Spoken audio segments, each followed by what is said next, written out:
How to sign into Capital One bank account online. Let's get started. Launch your preferred browser. Now type in Capital One Bank and search for it.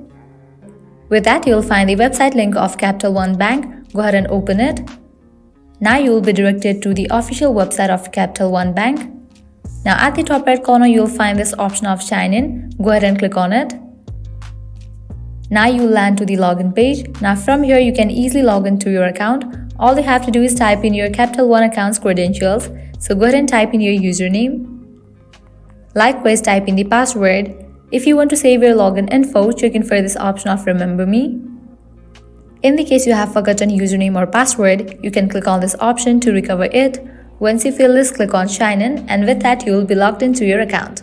If you haven't registered for your account yet, you can click on this option of Set up online access and do that. Well, that's a wrap for this video. This is how you can easily sign into Capital One bank account online. At the end, if you guys find this video helpful, don't forget to like, share and subscribe to our channel. Thank you.